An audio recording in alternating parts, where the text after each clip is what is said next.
진도의 한 마을 주민들이 상습 침수 피해로 인한 불편을 겪고 있습니다. 해당 지역의 정비 실태에 대해 살펴봤습니다. 재판부가 12.19 제주항공 여객기 참사 유가족 대표를 모욕한 누리꾼에 벌금형을 선고했습니다. A씨는 가짜 유족 등 허위 사실로 유족들의 명예를 훼손하는 게시물을 올린 혐의로 기소됐습니다. 순천에서 차로 경찰서를 들이받은 40대 남성이 검거됐습니다. 이 남성은 과속단속에 연달아 적발되자 불만을 품고 돌진한 것으로 알려졌습니다. 전남 농수산 식품 수출 규모가 28개월 연속 증가하고 있습니다. 가장 큰 비중을 차지하는 품목은 김으로 나타났습니다.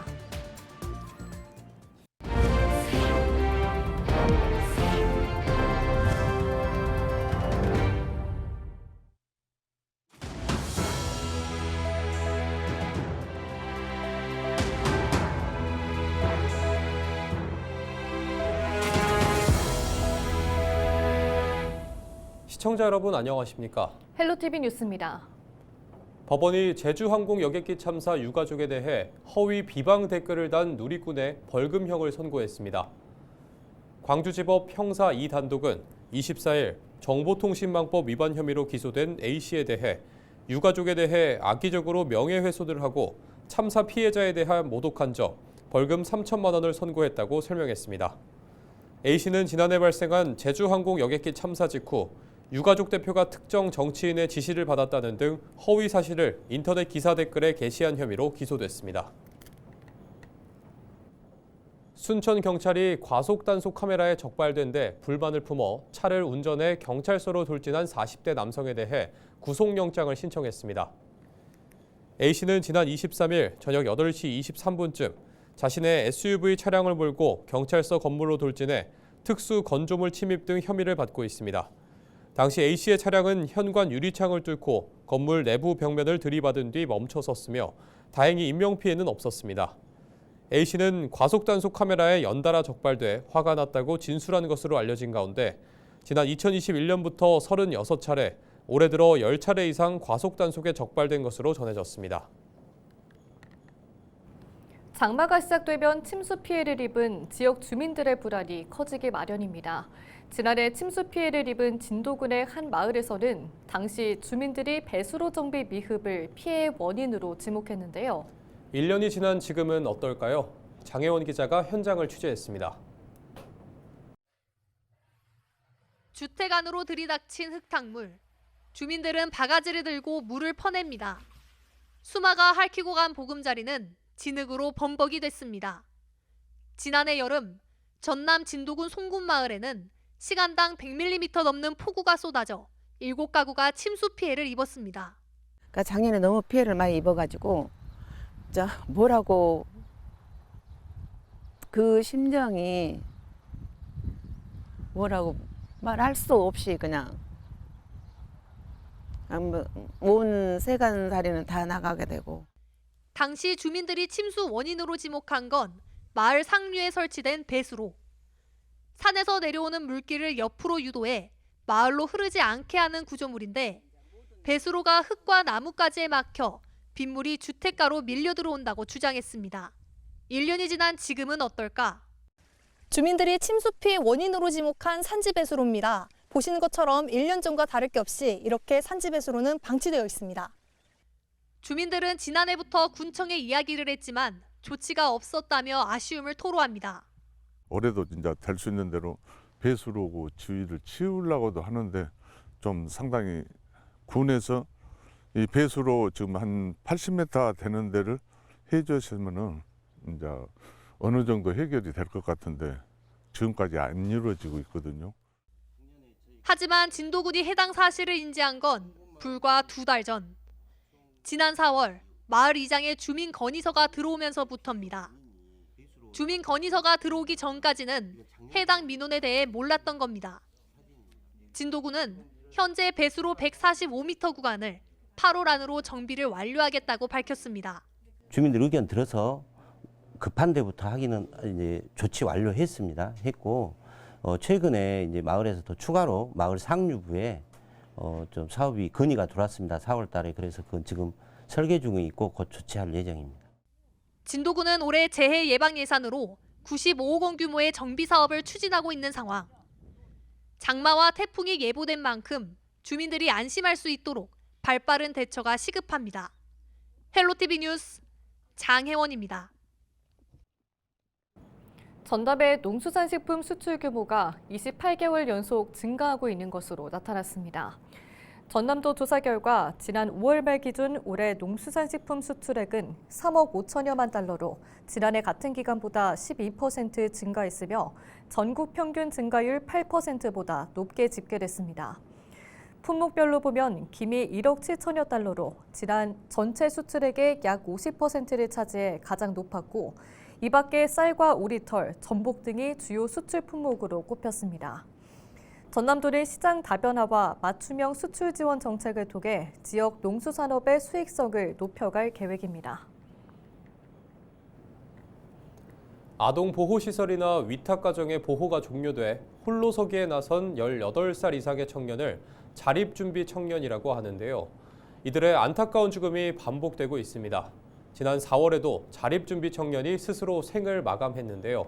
가족이나 다름없는 보육원 친구들이 장례를 치렀는데 혈연이 아니라는 이유로 고인은 무연고자로 분류돼 추모조차 어려운 공간에 남겨졌습니다.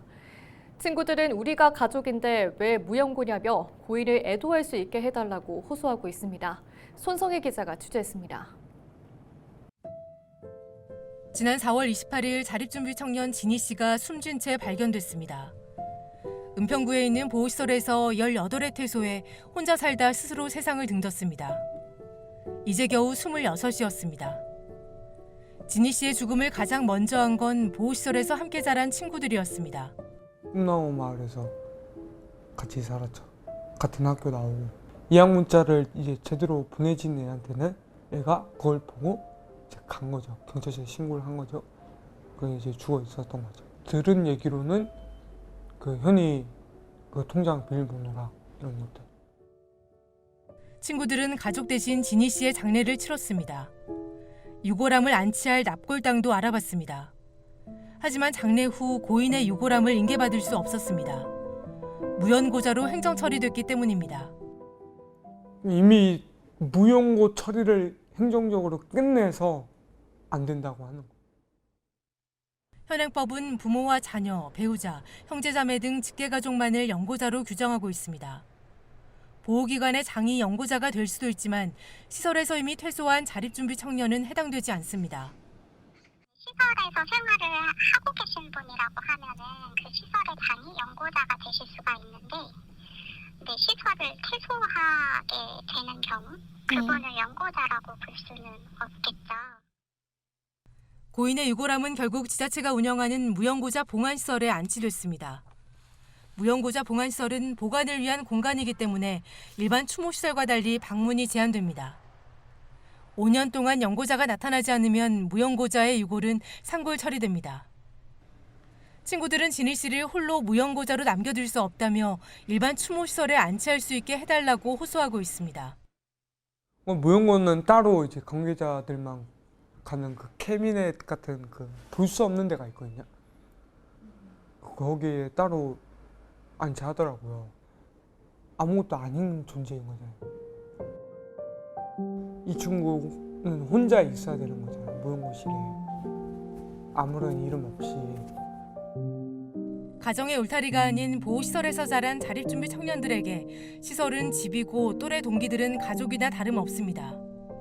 제도가 현실을 외면하고 있다는 지적이 나오는 이유입니다. 이미 무연고인 것이 다 확인이 된 채로 시설에 입소를 하고 보통 시설에 입소한 날이 생년월일이 되는 경우가 많아요. 이미 그렇게 해서 무연고임이 다 확인이 됐는데 사망한 이후에 다시 그런 절차를 거치고 그리고 19년, 20년 동안 그러니까 거의 18년 가까이를 시설에서 생활을 했고 그것이 집이라고 생각하면서 살아왔는데 그게 연고가 아니라 다른 게 연고라고 한다면 이 자립준비 청년들의 이런 사망 소식을 많이 듣고 작년에 여러 명들을 만났었는데 거의 다 이렇게 되고 있더라고요. 고인이 청소년기까지 살았던 보호시설 측은 고인의 유골함을 일반 추모시설로 옮기기 위해 관할 지자체와 협의 중입니다. 저희 시설에서 성분 창설을 다 했거든요.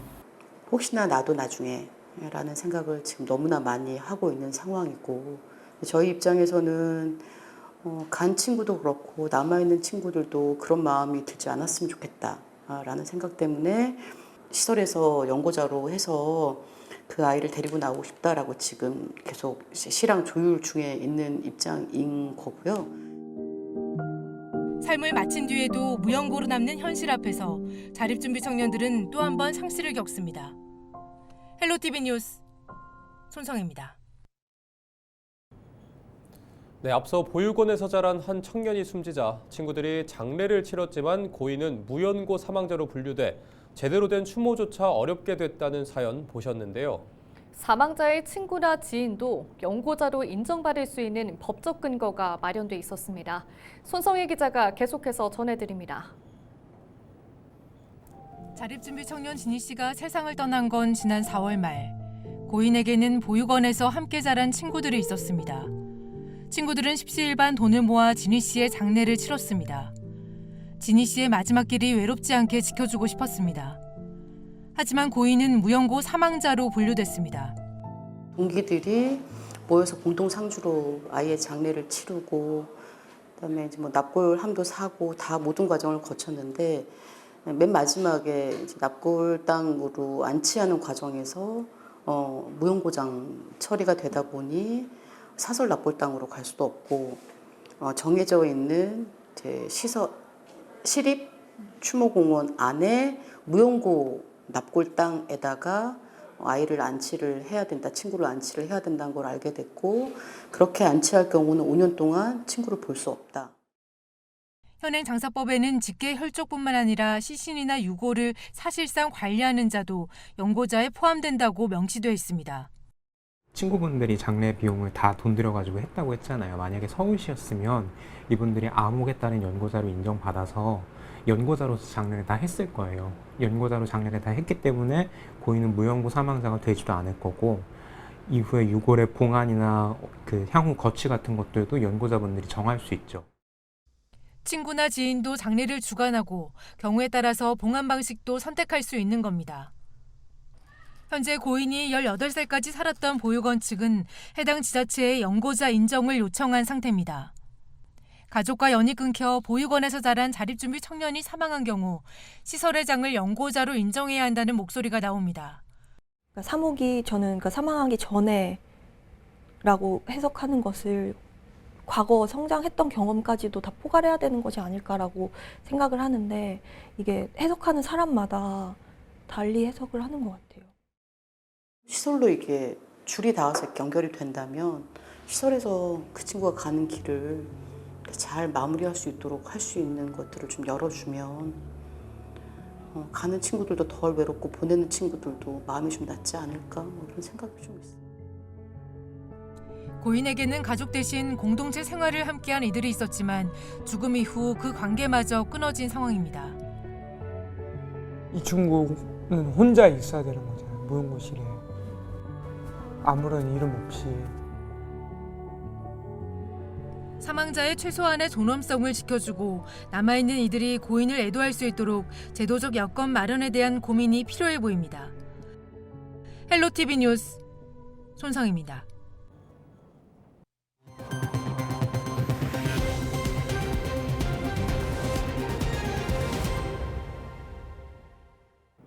여수시 갑을 주철현 조계원 국회의원이 정부의 여수를 고용위기 지역으로 지정해달라고 촉구했습니다.